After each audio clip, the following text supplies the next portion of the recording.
Shout out to Jump Style Techno for the eye candy of this episode of the book. Welcome back, guys. Alright, enjoy.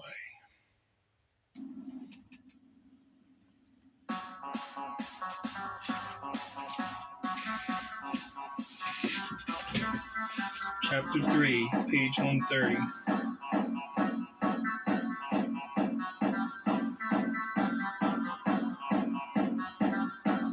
Jack and Phil stood up from the trunks and aimed an M16-looking weapon at the PSU SUVs.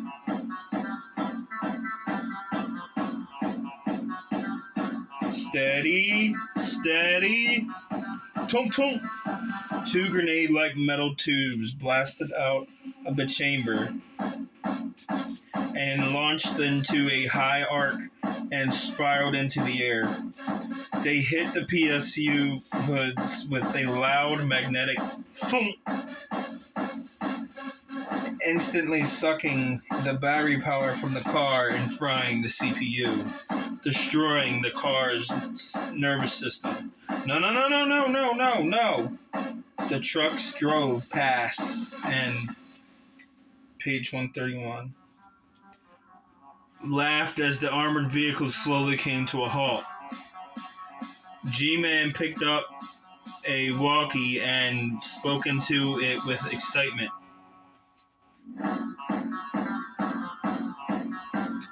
Big E, Plan B is a go. Our friends in blue aren't going anywhere anytime soon. Ha-ha! Good work, guys, Biggie said through the walkie as he brushed the glass off his shoulders. See how they like receiving the claw on the receiving end. Another trucker proclaimed, "Alright, Biggie, we'll meet you out at the rendezvous point. Mother truckers out." Commander Vaughn punched the steering wheel. "Damn it! Attention command, we are disabled and have lost visual contact with Gecko's Cove. And for the love of Pete, somebody better have recorded the hockey game. While you at it, get me an ambo. I think I might have a small concussion." The Shelby Cobra went to the right and roared ahead. Scorpion was distracted by amazement of how well the plan went. When the Shelby Cobra roared past him, he snapped back to reality. Oh, crap! The race, right. 15 miles quickly became 3 miles. Both cars head-to-head, neck-to-neck.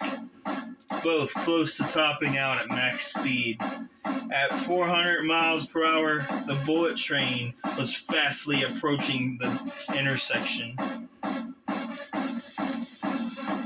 The man in the biohazard suit looked up to the road. Oh, there's fucking commercials. Gets tails wagging. Grand State Farm agent is a small...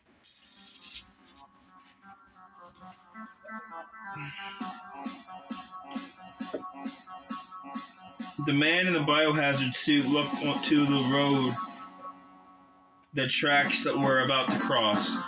Of all the roads you jerks got a race on, you chose this one. The bullet train driver said as he noticed the two street racers. The sound of engines that had heavily modded beyond legal street performance limits. The bright glow of the neon party lights, the unique smell of gasoline and nitrous oxide. Attention, attention, street racers. I have toxic cargo. Stop and allow me to pass safely. Scorp and T-Rex ignored the warning. In fact, they hit the nitro button. They thought they measured the distance to the intersection and how far the train was. But what they didn't take into consideration was how fast it was going. From their distance, the train looked like a medium jog. Crap, they ain't gonna stop. Damn, street racers, gonna be the death of me. Let's pray these brakes have enough brake fluid to power stop. He tapped the brakes and jerked up the 2 e-brakes. Page 132. The driver moved forward as a little bit in his seat. A squealing noise emitted from under the train as the train tank brakes clamped. Instantly started smoking from the friction.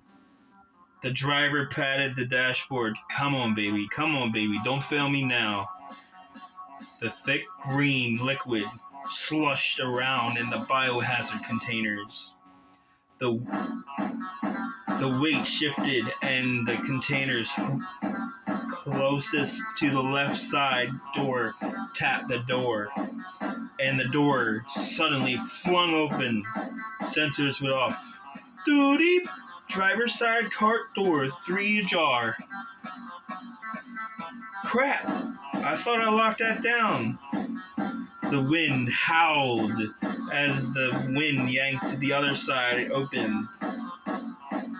There was a special chemical-resistant plastic placed and sealed across the train's doors.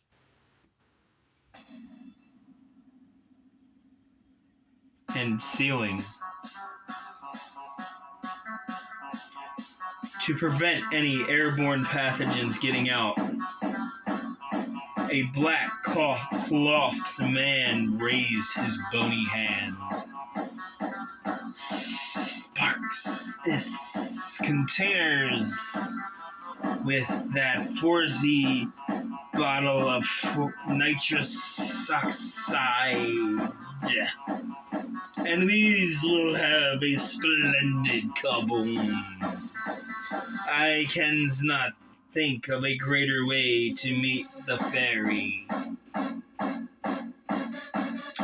Death looked at his watch. That was actually a sundial.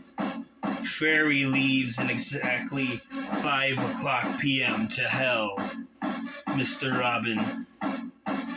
He tapped a container and it immediately started oozing its bright green yellowish brown contents on the floor. I think when it comes to making music, being as authentic as possible is key. Don't be late. I hate to wait. The Washington-bound train passed through a group of trees. When the train cleared, the man in the black rags was gone. Suddenly, the brakes stopped working. No, come on, no. He pumped the brakes. 380, 379. The street racers were about 3 miles from the railroad. T-Rex looked at Scorp, and then at the vastly approaching train. Then it dawned on them. Hey man, that's a bullet train. If that hits us, we're toast. T-Rex shouted at the driver's window. All color drained out of Scorpion's face as he looked at the train once more. Now that the train was closer, Scorp saw it. The train wasn't just any bullet train, but a toxic waste transport. It had symbols painted on its sleek black body, the so familiar death signs seen in the movies. A large biohazard circle had the large words, biohazard, danger, target, toxic cargo on board, painted in its iconic bright neon green. Oh, T. That's not any bullet train. That's a toxic waste biohazard transport. What? T-Rex said with a surprised look. T went as pale as a ghost. The driver was wearing a yellow hazmat suit. 360, 359, 358. Bro, I can't stop. I'm at 220 or 210. I won't be able to stop in time. I can't die. Not like this. I can't leave my son fatherless.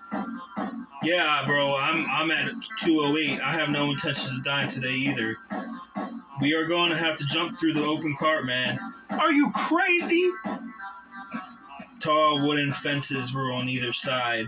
The wooden posts were thick enough to do some damage to the vehicle.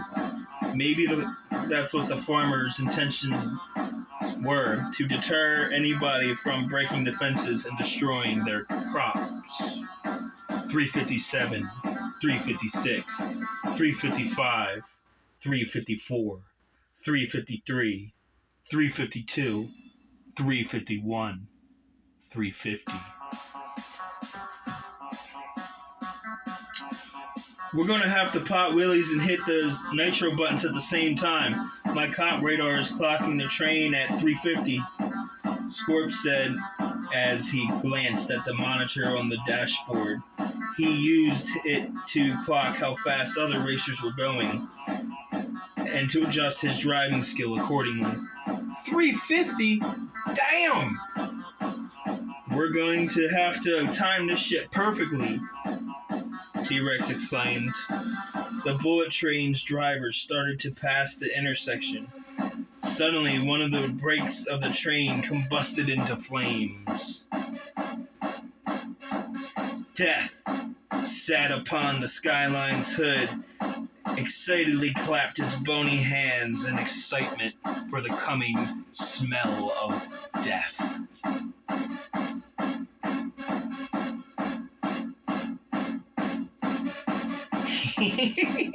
How exciting is this? What a show! What a show!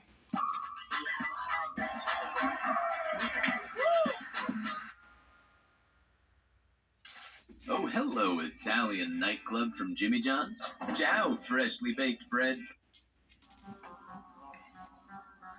Just as the driver breathed a relaxed sigh of passing the intersection, thousands of alarms started to wail and squeal. Crap, not out of harm's way yet. Don't be stupid, racers. Stop, Robbins said to himself as he looked in the rear view and saw they were still moving. First cart passed. T-Rex's heart started to pound faster. Consumed with adrenaline and fear, Scorpion's eyes widened and suddenly felt like everything went into slow motion.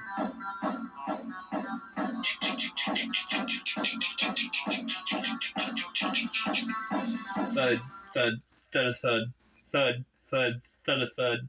Scorpion looked over to T-Rex. No! He slowly looked back at the road, slammed on the gas, and pressed the red buttons on the wheel. The skyline roared as it lifted up off the ground. T-Rex did the same. A few precious seconds passed, and they both hit a speed bump in the road and just barely sailed above. Page 134. The gray canisters, the protective plastic ripped off. Just as they cleared the other side of the train, the nitrous flames ignited from the brake flame, which in turn lit the spilled green ooze. One can caught on fire, then another, which led to the whole cart itself catching on fire. Suddenly, there was a small explosion. The wave hit Scorpion's car and T-Rex's car and flung the car sideways like children toys. Well, wasn't expecting your nitro lines to explode. Please don't die. You're not on the death list. That's a lot of unnecessary paperwork. Master will be displeased. Then a chain reaction happened. Each of the 10 carts caught on fire, then exploded, then launched a 600-ton bullet train in the air, like a large child's toy. One can landed in a stream nearby, hitting the ground so hard its lid popped off, and its green toxic contents started flowing into the water, which led into the Atlantic Ocean. The cars landed near the streams of a few feet below. Sirens in the distance. Police. Ambulance? Scorpion struggled to focus. T was a few feet away. The Cobra convertible was badly damaged. T was in the driver's seat. He was not moving. A cold chill went down his spine. No! Is he dead? It was getting harder to focus, vision getting dim. What a sucky way to die, he thought to himself. Then, right before everything went black, a blinding white light covered everything. Everything went black.